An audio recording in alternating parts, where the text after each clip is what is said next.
안녕하세요. 저는 20대의 여자이고 남편과 결혼한 지 얼마 안 된 새내기 주부입니다. 현재는 남편과 함께 신우가 운영하는 갈비집에서 식당 일을 돕고 있어요. 남편도 저도 경제적으로 넉넉하지 않은 상황에서 이른 결혼을 한 것이다 보니 어쩔 수 없이 결혼 후 신혼의 식당에서 일하며 식당 한 켠의 쪽방에서 신혼살림을 시작하게 된 저희 부부입니다. 이번 주말에 옳게 일할 수 있지? 이번 주말은 저랑 그 사람이 비번인 날인데요. 참나, 듣자 하니 어이가 없네.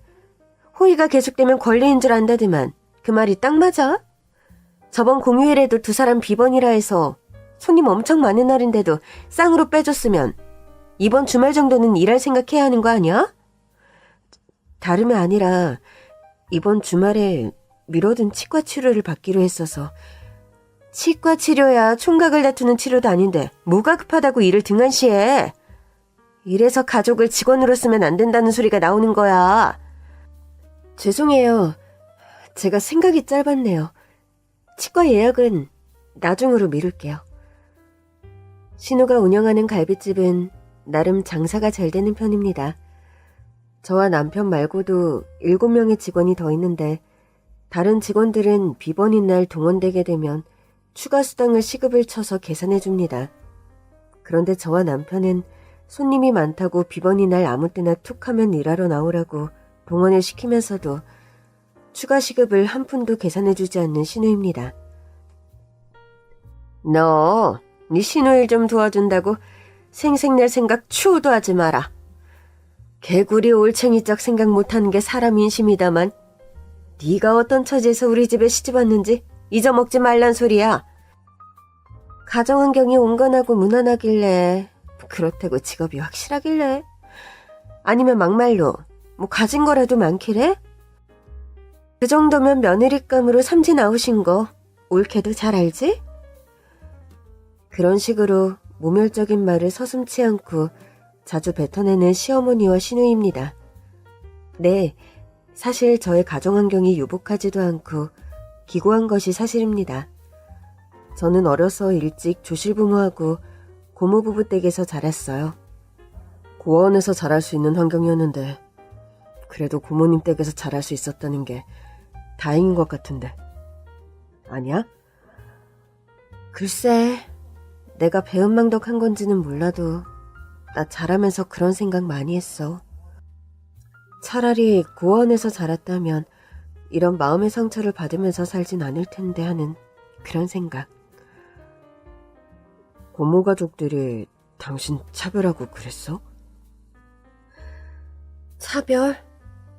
난 한 번도 그 집에서 내가 가족으로 인정받는다는 생각 해본 적이 없는데? 우리 자기 너무 가엾게 컸구나. 당신 같은 여자는 나보다 더 가진 것이 많고 여유로운 남자를 만나야 하는 건데 내가 가진 것이 너무 없어놔서 미안하다. 아니야. 우리가 젊은데 돈은 앞으로 벌면 되지. 당신은 내게 가장 갈급하고 소중한 걸 준 최초의 사람인걸. 내가? 내가 당신한테 그렇게 준 게 뭔데? 진짜 마음. 날 안쓰럽게 여기고 나의 행복에 늘 지대한 관심이 있는 그런 진짜 마음 말이야. 그건 당신 말이 맞다. 난 언제나 당신이 행복해지는 게 최우선이니까. 남편은 가진 거 하나 없는 천의 고아나 다름없는 저를 조건 없이 사랑해준 남자였습니다. 전 고등학교 1학년 때 고모집을 뛰쳐나와서 아르바이트를 전전하며 힘들게 살고 있었어요. 그때 아르바이트를 하던 샌드위치 가게에서 처음 남편을 만나게 되었었고요. 남편은 그때 대학을 휴학하고 샌드위치 가게에서 배달 일을 했는데 처음엔 그저 친한 오빠 동생 사이였습니다. 제이야, 너 이렇게 나와 살면 네 고모가 걱정하시지 않니? 우리 고모가 날 걱정한다고요? 말도 안 되는 소리예요, 그건. 아무리 고모네 식구들이 네 마음에 안 들어도 아직은 네가 독립할 능력도 안 되는데 꾹 참고 그 집에서 대학 들어갈 때까지라도 버티는 게 현명해. 고집 부리지 말고 어서 고모 집으로 돌아가. 현우 오빠가 뭘 한다고 자꾸 잔소리해요? 내가 웬만하면 집에 돌아갔지. 오죽하면 내가 이러고 나와 살고 있겠어요. 누군 알바하는 가게 쪽방에서 눈치 보며 살고 싶은 줄 알아요? 화장실 세면대서 찬물로 머리 감으면서 이딴 식으로 난 살고 싶어 사는 줄 아냐고요. 저는 그렇게 고함을 빽 지르고 일하던 가게에서 뛰쳐나왔습니다. 사실 저는 그 당시에 고등학교를 다니다 학교에는 자퇴하겠다고 일방적으로 선언한 뒤 고모네 집을 나와 가출해서 혼자 살던 상태였어요.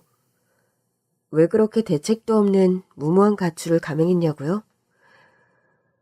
제가 7살 되던 무렵 저희 부모님은 갑작스런 교통사고로 한날 한시에 명을 달리하셨습니다. 부모님이 살아생전 저는 드라마에 나올 것 같은 대저택에서 부족함 모르고 살던 부잣집 무남 동료였어요. 아가씨, 오늘은 사장님과 사모님께서 손님들 만나신다고 멀리 지방 내려가셨으니 기다리지 말고 먼저 주무세요. 오늘 올 때 아빠가 선물 사오신다고 했는데 기다렸다가 선물 풀어보고 잘 거야. 시간이 너무 늦었어요, 아가씨. 너무 늦게까지 아가씨가 잠들지 않고 이렇게 깨어 계시면 제가 사모님과 사장님께 야단 맞습니다. 아빠가 오늘 들어오실 때 맛있는 케이크 사오신다고 했는데. 케이크는 내일 아침에 드시면 되죠. 자, 얼른 잠자리에 드세요.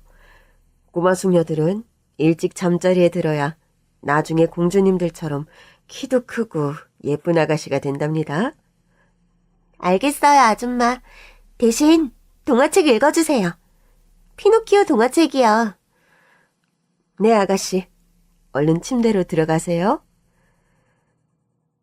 저희 집에는 일하는 가정부 아주머니와 운전기사 아저씨가 따로 계셨고 아빠께서는 건축자재 전반을 아우르는 하청업체를 크게 운영하셔서 재력이 아주 어마어마했다고 합니다. 어린 기억에 엄마 아빠는 금술도 좋으셔서 저는 남부럽지 않은 유년 생활을 보낸 셈이었죠. 아줌마, 엄마 아빠 들어오셨어요? 아가씨, 그게... 아빠가 케이크 사오신다고 했는데 어디 두셨어요? 아가씨, 사장님, 사모님 어제 집에 들어오지 못하셨어요. 그게 무슨 말이에요? 어제 늦게 들어오신다고 해서 제가 먼저 잠들었잖아요. 지금은 아침인데 아직도 엄마 아빠가 안 돌아오셨다고요?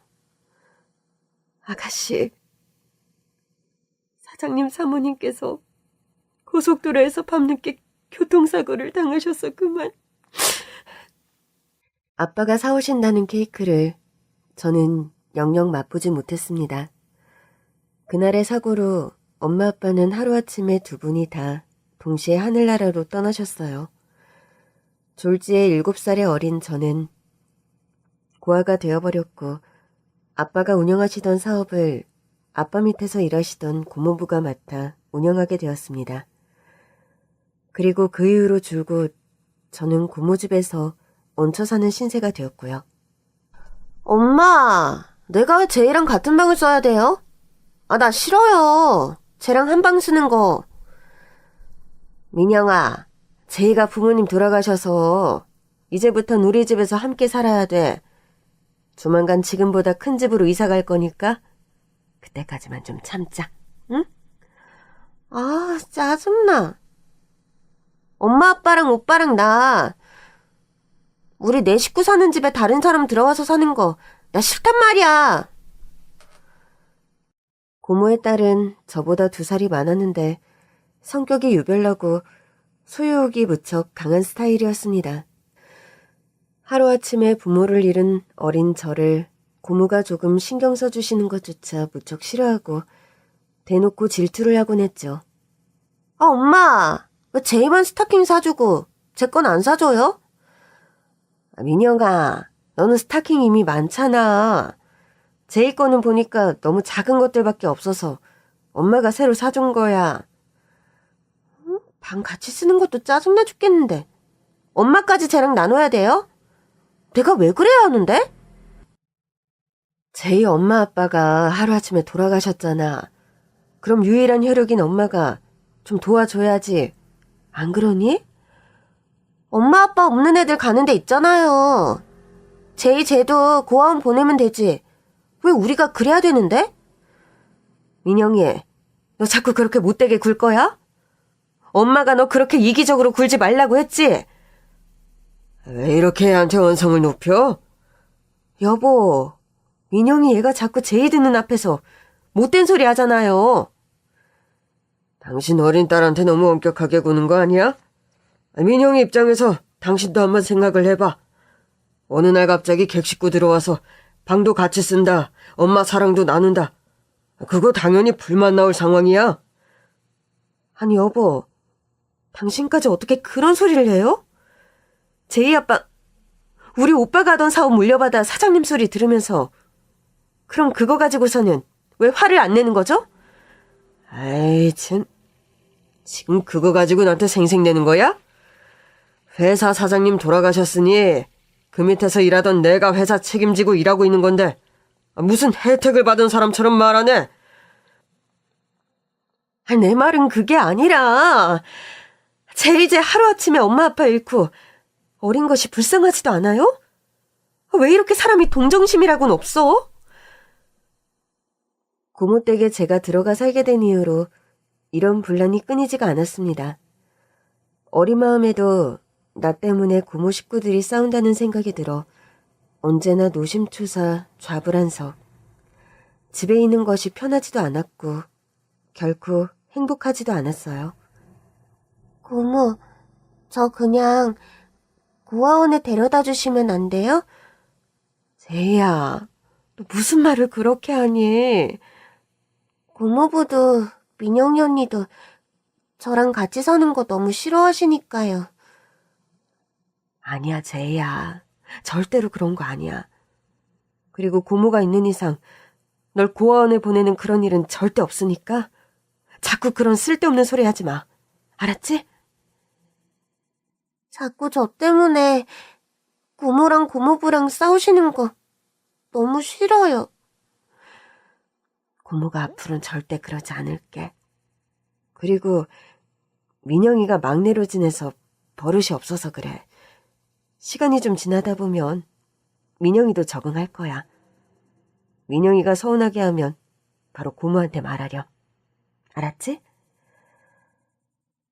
아무도 환대하는 사람이 없는 그 집에서 저의 유일한 방패막은 고모였습니다.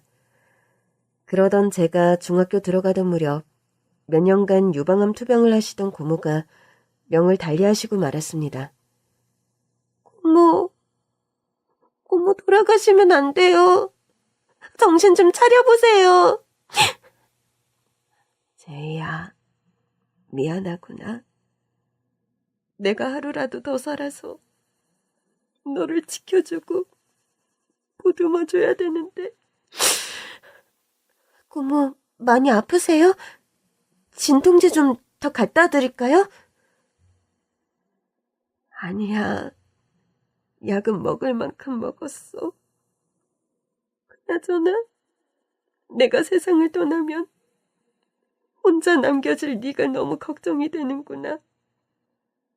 내가 눈을 감아도 편히 감지 못하겠어. 미안하다. 고모는 돌아가시는 순간까지 저를 걱정하셨습니다. 3년 넘게 병마와 고군분투하던 고모는 50대 초반의 젊은 나이에 명을 달리하시고 말았죠. 고모 사후 집에서의 제 입지와 처우가 더 개차반이 된 것은 말할 나위 없었어요. 요즘 우리 집 형편이 예전과 다르게 안 좋아진 거 너도 알지? 고모가 암 투병하면서 들어간 돈만 해도 어마어마하다. 제이 너까지 학원 보내주는 건 무리니 이번 달부터는 학원 그만두는 걸로 알고 있어. 솔직히 너 때문에 내가 학원 2개 다닐 거 하나 다니면서 여태까지 희생하며 살아온 거 너 알지? 나중에 돈 많이 벌면 너 다 갚을 생각해라.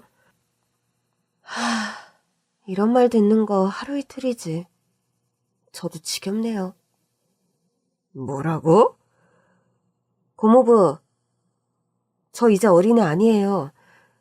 저도 다른 집안 어른들께 들어서 돌아가는 사정 정도는 다 알고 있다고요. 무슨 말을 하고 싶은 거야, 그래서?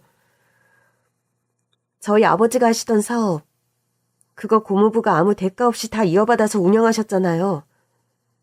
아무리 미성년자였어도 제게 권리가 있는 사업권이니 재산을 그렇게 다 전임해서 꾸려오셨으면 저 대학 갈 때까지 학원비 정도는 지원해 주셔야죠. 이래서 머리 검은 짐승 거두는 거 아니란 말이 나오는 거야? 감히 네가 지금 네 부모 재산 꿀꺽한 사람으로 날 만드는 거야? 그래? 고모 살아계실 때 다달이 주시던 용돈까지 끊어버리시니 제가 학교 가면 매점 가서 우유 하나 사 먹을 돈이 없어서 드리는 말씀이에요. 친척 어른들 말씀 들어보면 저 대학 가고 시집 갈 돈 충분하게 다 유산으로 남겨놓으신 엄마 아빠라 들었는데 짝, 인정사정 없이 제 따귀를 때리는 고모부였습니다. 안 그래도 사업 망해먹었다고 여기저기서 질타들인데 나까지 꽤 나를 평가질해? 이제껏 없는 돈에 키워주고 먹여줬더니 은혜도 모르고. 전 그날로 고모 댁에서 나와 혼자 살게 되었습니다. 주머니에 가진 돈 하나 없이 무모하게 감행한 가출이었죠. 그렇다고 해도 유일한 방패막이었던 고모가 돌아가신 마당에 더 이상 그 집에 있어야 할 이유도 명분도 없었어요. 게다가 저를 가족 취급은커녕 사람 취급하지 않는 사촌 언니와 고모부와 한 집에서 더는 살 수 없었습니다. 숙식이 제공되는 아르바이트를 전전하며 힘들게 살던 시절 저는 남편을 만났던 거고 몇 년의 연애 끝에 결혼하게 되었습니다. 남들이 대학 다닐 때 저는 남편과 결혼해서 가정을 꾸리게 되었던 거죠. 제이야, 우리 신혼집 마련할 돈 모을 동안만 우리 누나가 하는 갈비집에서 일하면서 거기 갈비집에 딸린 방에서 생활해야 하는데 괜찮겠어? 난 괜찮아. 현우 오빠만 내 곁에 있다면 난 지금도 가게에 달린 쪽방서 샀는데 거기 갈비집엔 방도 2개고 크다면서.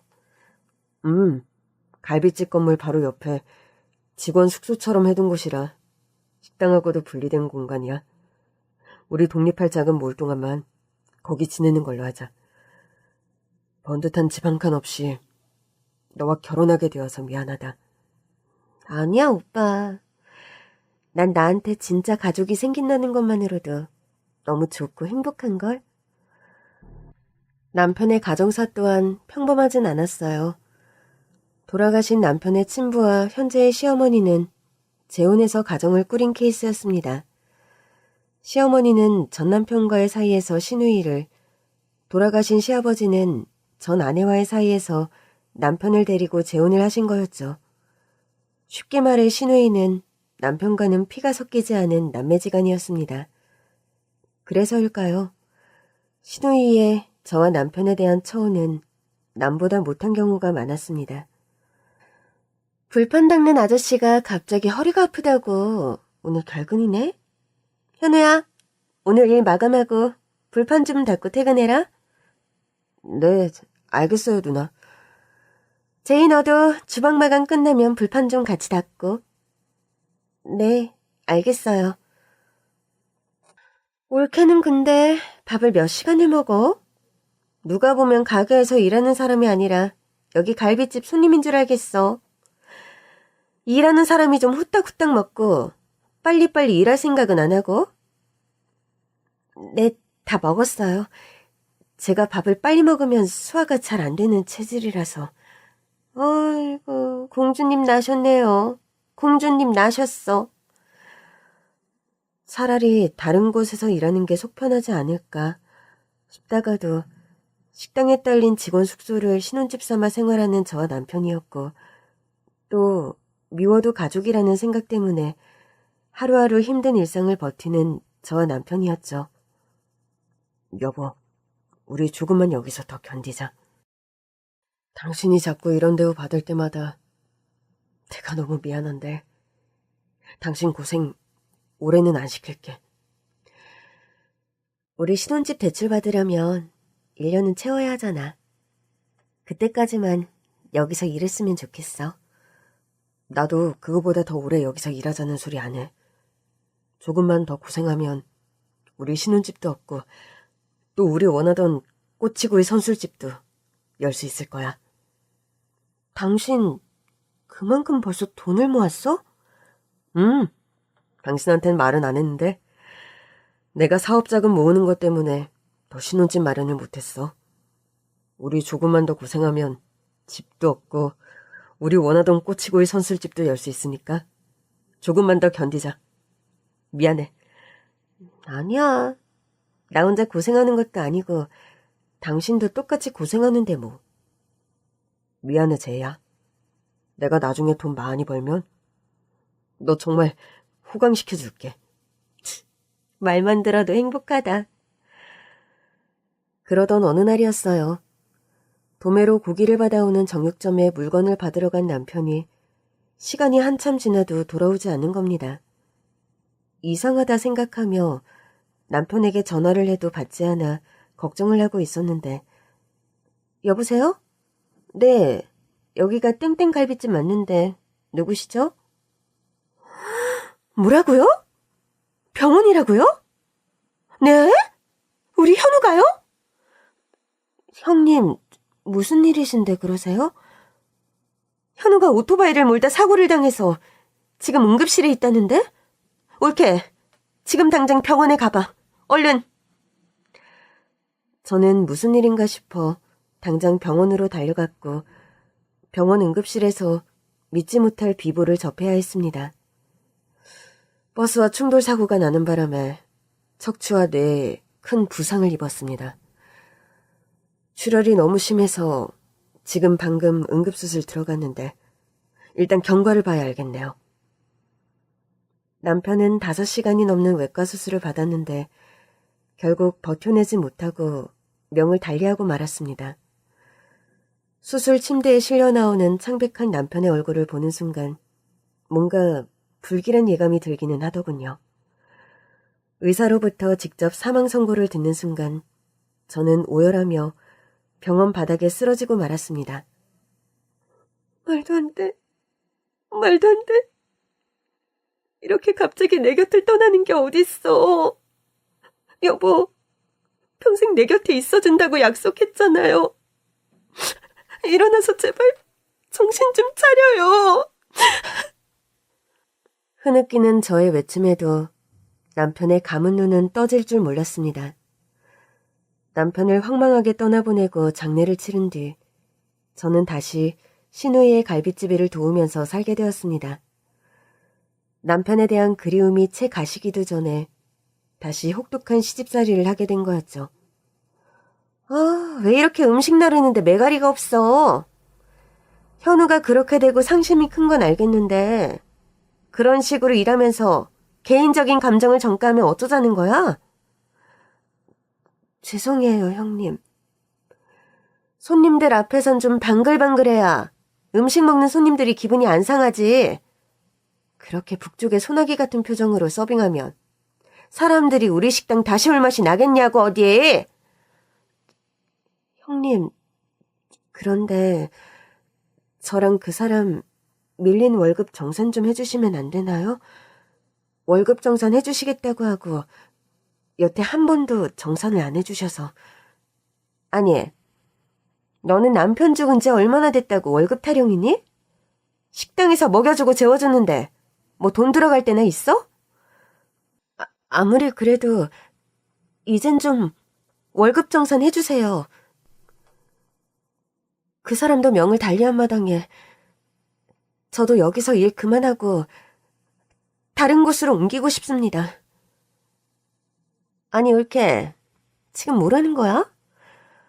아하, 현우가 그렇게 되고 나니 더는 여기 붙어 있을 이유가 없다. 장례식 끝난 지 얼마나 됐다고 그렇게 배은망덕하게 나와? 그게 아니라요. 제가 심정적으로 너무 괴로워서 좀 쉬고 싶어서 그래요. 이곳 식당 온통 그 사람과 관련된 흔적들이고 저 혼자 그런 것들 감당하기 너무 힘들어서 더 그래요. 제 신변도 좀 정리하고 다른 일자리 알아보고 싶어요. 그러니 그 사람 몫의 월급도 그렇고 제 월급도 밀린 거 정산 부탁드려요. 사실 남편과 저는 신우이의 가게에서 거의 1년간 일해왔지만 중간중간 밀린 월급이 많았습니다.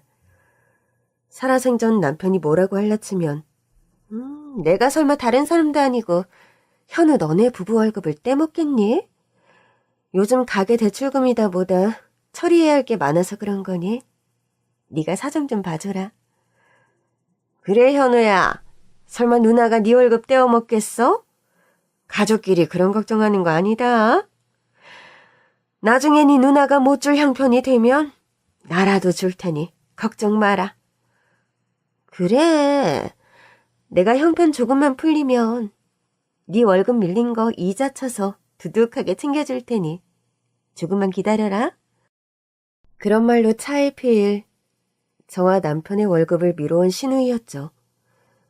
남편이 명을 달리했고 솔직히 저는 더 이상 신우이의 식당에서 일하고 싶은 마음도 없었습니다. 밀린 월급을 정산받고 어디로든 떠나고 싶은 게 제 솔직한 심정이었어요. 형님, 어머님, 저도 더는 못 기다리겠어요. 그 사람 몫의 월급은 그렇다 쳐도 제 밀린 월급이라도 좀 빨리 정산해주세요. 제발요. 아니, 지금 이가 어디서 빚쟁이처럼 돈을 강요하고 난리야? 그러면서 제 등짝을 사정없이 밀어버리는 신우이였습니다. 그런 말 할 것 같으면 우리도 아쉬울 거 없으니 당장 여기서 나가. 너 나간다고 붙잡을 사람 아무도 없어. 저에게 사정없이 발길질을 하며 문 밖으로 쫓아내는 시모와 신우이였어요. 시어머니와 신우이에게 매맞는 며느리라니 지금 이 시대에도 대체 이런 막장 같은 상황이 가능한 것인가. 너무 어이가 없고 서러워서 식당 앞 골목 구석에서 하염없이 흐느끼는 저였습니다. 억울하고 서글퍼서 손수건으로 눈물을 닦으려는데 바닥으로 흘린 건지 어느 순간 손수건이 보이지 않았습니다. 이 손수건 당신 거 맞아요? 어디선가 인자한 목소리가 들려왔고 저는 고개를 들고 소리가 나는 쪽을 쳐다보았습니다. 처음 보는 할머니 한 분이 걱정스레 저를 쳐다보며 손수건을 건네시더군요. 네, 그거 제 손수건 맞아요. 아마 아까 걸어오며 길바닥에 흘린 모양이네요. 젊은 사람이 뭐가 그리 서러워서 울어요. 할머니는 따뜻하게 물으시며 제 얼굴을 지그시 쳐다보셨는데 갑자기 놀란 표정이 되더군요. 그리고 그 순간부터 저의 인생은 대박 반전이, 그리고 신우이와 시어머니의 인생은 개작살이 나기 시작했습니다. 그런데 가만 보니 아가씨 얼굴이 너무 낯이 익어. 네? 그게 무슨 말씀이세요? 혹시 어머님, 아가씨 어머님 성함이 어떻게 돼요? 저희 엄마는 오래전에 돌아가셨는데 그건 왜요? 내가 이유가 있어 그러니 제발 부모님 성함 좀 말해줘요. 아가씨 부모님 성함 알 거 아니야. 저희 아빠는 박성자 철자 되시는 분이고 엄마는 유민자 자자 되는 분이세요. 두 분 다 제가 7살 되던 때 사고로 돌아가셨지만요. 아이고, 세상에, 박 사장님 따님분을 이렇게 뵙게 되다니. 아가씨, 저 정말 못 알아보시겠어요? 절 아세요? 저희 부모님을요? 알다 마다요. 아가씨, 정말 기억 안 나세요? 옛날 성북동 사시던 때 아가씨 댁에서 일하던 가정부 도일이 엄마예요. 저 기억 안 나세요, 아가씨? 아니, 할머니가 그때 가정부 아주머니란 말이세요, 그럼? 아가씨 얼굴을 본 순간 전 돌아가신 사모님이 다시 살아 돌아오신 줄로만 알았어요. 사모님 얼굴하고 아가씨 얼굴이 틀에 찍힌 듯 너무 똑같아서요. 저도 말씀 들으니 할머니 얼굴이 어렴풋이 기억나요. 도일이 엄마라시니 바로 누구신지 알겠어요. 그때 저희 집에서 일하시던 가정부 아주머니 기억났어요, 저도. 그 어리던 꼬마 아가씨가 이렇게 숙녀가 되셨군요. 아니 그런데 어떤 일로 이렇게 골목에 쭈그리고 앉아 서럽게 울고 계세요?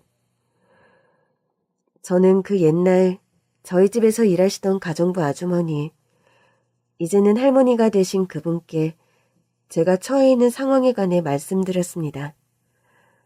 모든 자초지종을 알게 된 할머니께서 노발대발 아주 분기탱천하시며 시어머니와 시누이를 가만두지 않겠다고 화를 내시는 겁니다. 사장님 사모님께서 살아계셨다면 정말 있을 수도 없는 일을 아가씨께서 겪고 계시는군요. 전 아가씨께서 이렇게 고생하며 사시는 줄도 모르고 타국에서 저 사는 일밖에 신경을 못 썼어요. 너무 죄송해요, 아가씨. 제가 고모댁으로 가서 지내게 되었으니 아마 크게 걱정 안 하셨겠죠. 그때 아드님께서 건강이 안 좋으셨던 걸로 어렴풋이 기억하는데 건강은 괜찮으세요? 그때 그렇지 않아도 사장님 사모님께서 저희 아들 심장 수술비를 지원해 주셔서 그 당시 미국 가서 수술을 받고 저희 도예리가 목숨을 건졌잖아요. 아가씨께서는 어려서 기억이 잘 안 나시겠지만 그때 사모님 사장님 지원 아니었으면 저희 아들 지금 산 사람이 아닐 거예요. 전 그런 자세한 것까지는 기억이 잘 안 나네요. 그래도 건강을 회복하셨다니 다행이에요.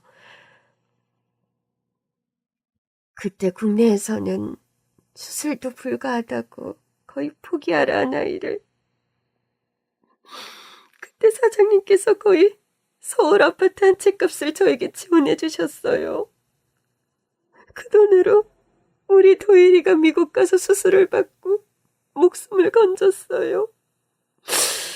그 후로 건강하게 잘 자라서 그 아이가 지금 미국서 의사를 하고 있어요, 아가씨.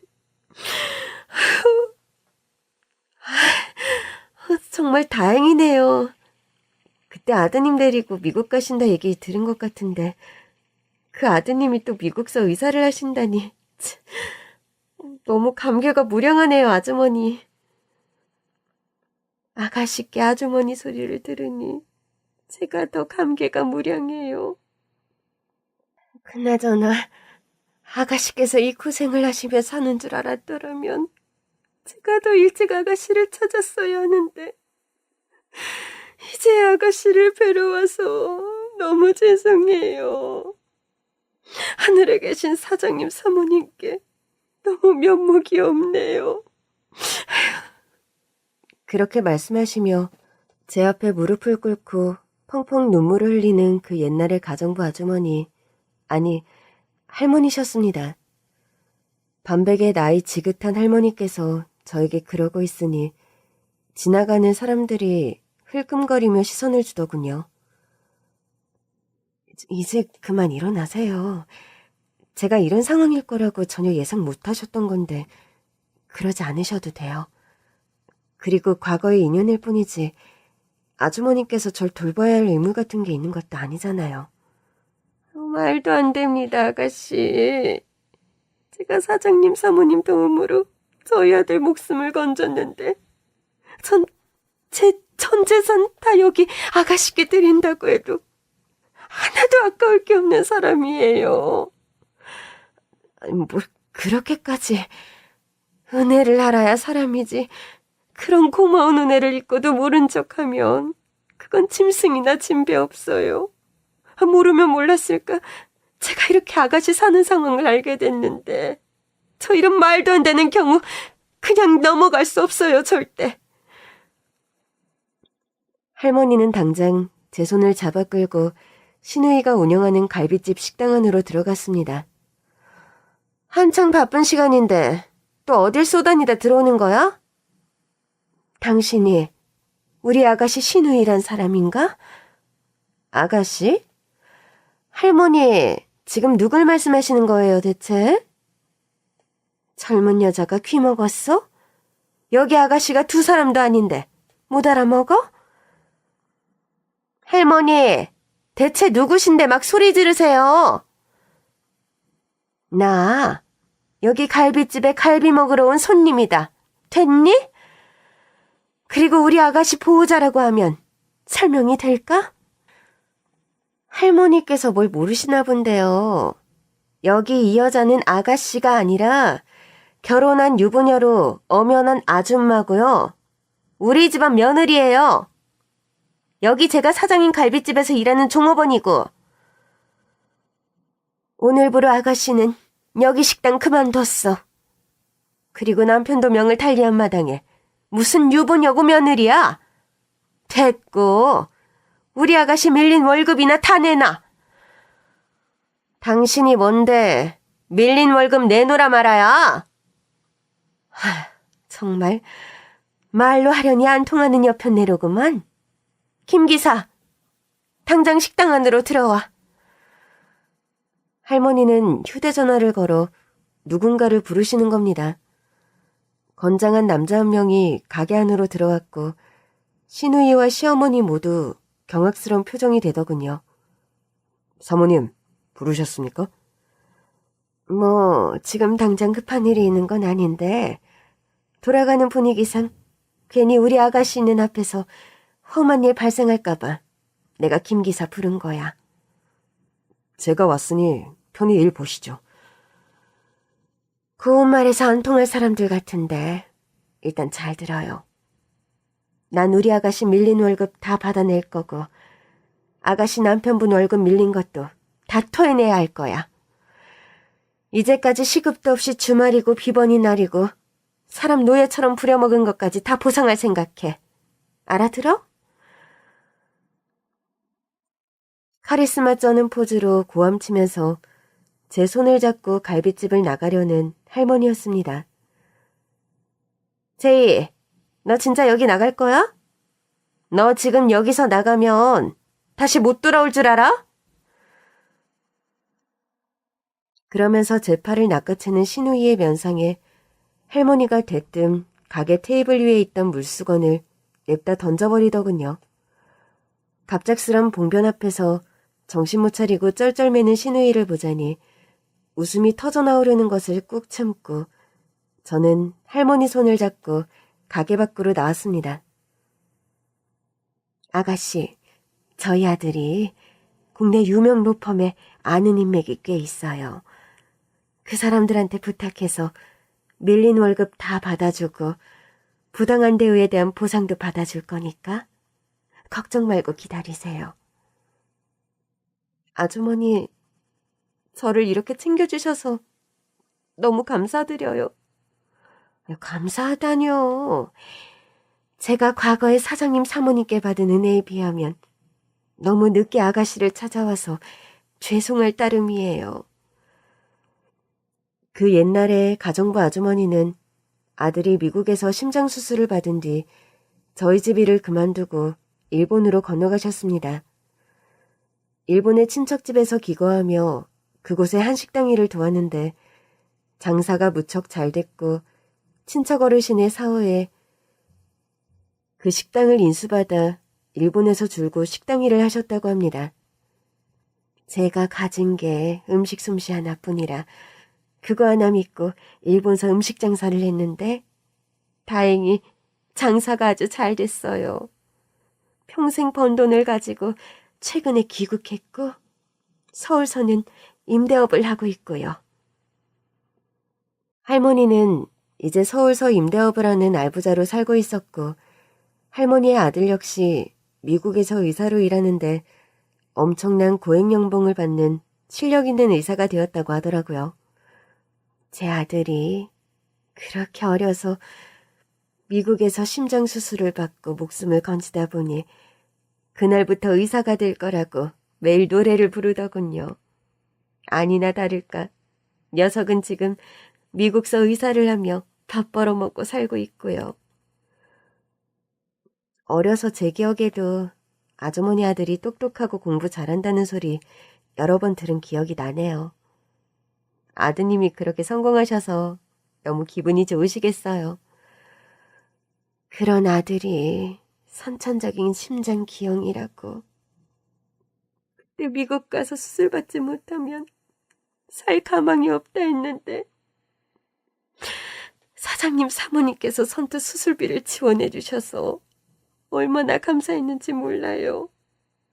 우리 도예리는 정말 사장님과 사모님께서 살려주신 거나 다름없어요. 할머니께서는 당장 제가 지낼 거처부터 마련해 주셨습니다. 제가 임대를 받는 세대 중에 지금 공실이 하나 있어요. 일단 그곳에 들어가서 지내세요, 아가씨. 저는 지금 월세나 보증금을 낼 형편이 전혀 안 되는데요. 아니, 아가씨, 무슨 말씀을 그렇게 서운하게 하세요? 제가 설마 아가씨한테 집세를 받을 것 같아요? 할머니는 제게 세를 받아 임대하는 깔끔한 빌라의 한 세대를 무상으로 선물해 주셨습니다. 전용 발코니까지 딸린 고급스러운 빌라였고 저는 과분한 선물에 어안이 벙벙할 지경이었죠. 아무리 그래도 이 집을 제게 그냥 주신다는 건 너무 과하신 것 같아요. 제가 앞으로 살면서 조금씩이라도 갚아나가거나 아니면 다달이 월세를 드리는 걸로 할게요. 제발 그런 소리 마세요, 아가씨. 전 그 옛날 사장님으로부터 서울 아파트값 한 채의 수술비를 아무 조건 없이 지원받았어요. 그때 그런 도움이 없었다면 제 아들은 지금 세상에 없고 아들이 없는 인생은 저 역시 살아내지 못했을 겁니다. 전 할머니의 도움으로 갑자기 제 소유의 근사한 거처가 생겼습니다. 어느 날 갑자기 찾아온 행운이라 처음엔 잘 실감도 나지 않을 지경이었죠. 갈비집에 딸린 협소한 쪽방에서 신혼살림을 시작했던 저였는데 고급스러운 동네에 깔끔한 방 3개짜리 빌라. 드라마에서나 봤던 발코니와 저만의 옥상 정원이 딸린 고급 빌라가 제 집이 되다니 좋으면서도 역시 마음 한구석이 허전하더군요. 남편이 살아있었다면 지금 얼마나 좋아할까? 그런 생각이 어쩔 수 없이 드는 저였습니다. 남편 사후에 전 밀린 월급을 받지 못해서 신호가 운영하는 가게에서 나오지도 못했었는데 이 문제 역시 깔끔하게 해결해 주신 할머니였습니다. 할머니 아들이 국내 유명 로펌 대표와 친분이 있었고 그 인맥으로 저는 지루한 법정 다툼 없이도 깔끔하게 일을 해결할 수 있었던 거죠. 저는 할머니 아들이 소개해준 유능한 변호사의 도움으로 저와 남편의 밀린 월급은 물론 정신적인 피해 보상금까지 두둑하게 받을 수 있었어요. 신우분께서 운영하던 가게는 자영업법 위반으로 한동안은 영업정지 처분을 면하지 못할 겁니다. 조사해보니 위법으로 운영하던 부분들이 한두 개가 아니더군요. 그동안 고생 많으셨습니다, 변호사님. 불합리한 처우 속에서 의료인분께서 고생이 많으셨죠. 안 좋았던 기억은 훌훌 털어버리시고 새 출발 잘하시기 바랍니다. 할머니, 너무 감사드려요. 덕분에 저 밀린 월급하고 보상금까지 다 받게 되었네요. 아가씨, 복잡한 일도 겨우 처리가 되었는데 앞으로는 어떤 일 하시며 사실 생각이에요? 아직 정확하게 결정된 건 아니지만 남편이 살아생전 저와 약속한 게 있었는데 아마 그 사업을 제가 하게 되지 않을까 싶어요. 남편분과 하기로 한 사업이 있으셨어요? 원래 남편과 같이 꼬치구이 선술집을 오픈하기로 했었거든요. 저 혼자 가능할지 모르겠지만 그래도 한번 도전해볼까 싶어요. 그렇다면 도움이 필요한 게 있으면 언제든 말씀하세요. 어떤 식으로든 아가씨 살아가는 데 도움이 되어드리고 싶어요. 빈말이라도 그런 말씀은 이제 그만하세요. 이미 차고도 넘치게 많이 도와주셨어요. 그건 아가씨 생각이고요. 제 입장에선 사장님 사모님 은혜 갚으려면 아직도 한참 남았습니다. 저는 남편과의 생전 약속을 지키기 위해서 꼬치구이 선술집 오픈을 위한 준비를 해나가기 시작했습니다. 일단 한식과 일식 조리사 자격증을 땄고 그쪽 분야로 유명한 선술집들을 순례하며 한 계절 이상씩 아르바이트도 했지요.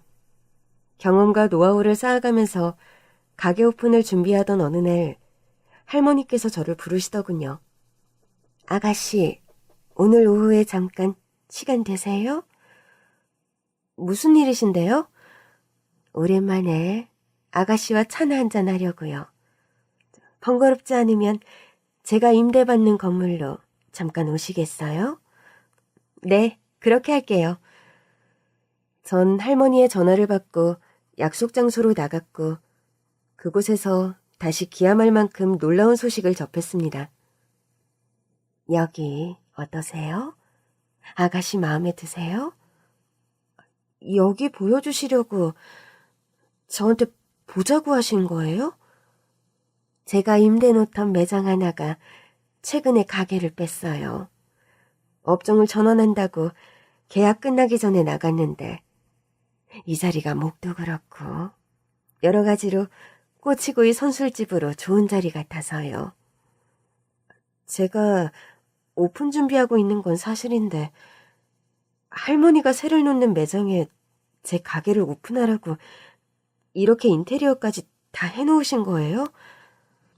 바닥하고 벽, 주방 정도만 손봤고 나머지는 일단 그대로 뒀어요. 아무래도 아가씨가 꾸려가실 가게인데 디테일한 부분들은 아가씨 취향대로 맞춰가시는 게 좋을 것 같아서요. 이렇게까지 저를 배려하고 신경 써주시니 뭐라 더 드릴 말씀이 없네요. 자영업 야심차게 오픈해도 월세 내고 그러다 보면 남는 거 별로 없어요. 이 가게 소유권 아가씨께 이전해 드릴 거예요. 그건 너무 과한데요. 그렇게까지 안 해주셔도 저도 여기까지 할게요. 그러니 아가씨도 제발 여기까지만 제 호의를 받아주세요. 이 정도는 아가씨께 갚아드려야 후에 제가 저승 가서도 사장님과 사모님 볼 면이 설 것 같아 그래요. 할머니의 후원으로 저는 월세나 권리금 걱정 없이 선술집을 오픈하게 되었습니다. 나름 오랜 시간 공을 들여 가게 오픈을 준비했던 터라 가게 운영은 순조롭게 이루어졌어요. 가게를 오픈한 지 얼마 되지 않아 동네의 맛집으로 소문이 나면서 매출도 점점 늘어갔습니다. 가게가 쉬는 날, 저는 오랜만에 엄마 아빠가 쉬고 계시는 납골당을 찾았습니다. 납골당 안에는 엄마 아빠의 빛바랜 결혼사진과 저희 가족의 가족사진이 여전히 액자 속에 보관되어 있습니다. 엄마 아빠, 오랜만이에요. 저 요즘 아주 잘 지낸다고 안심시켜드리는 말씀 해드리고 싶어서 찾아왔어요. 저는 엄마가 생전에 좋아라 하시던 안개꽃다발과 아빠가 좋아하시던 초콜릿 쿠키를 납골당 안에 넣어드렸습니다. 엄마, 나 그때 그 옛날의 가정부 아주머니를 다시 만났어요. 제가 일하던 식당으로 절 찾아오셔서 억울한 상황에 있던 제 상황 다 수습해 주시고 살 집도 마련해 주시고 최근에 오픈한 선술집도 할머니 도움으로 어려움 없이 꾸려가고 있어요.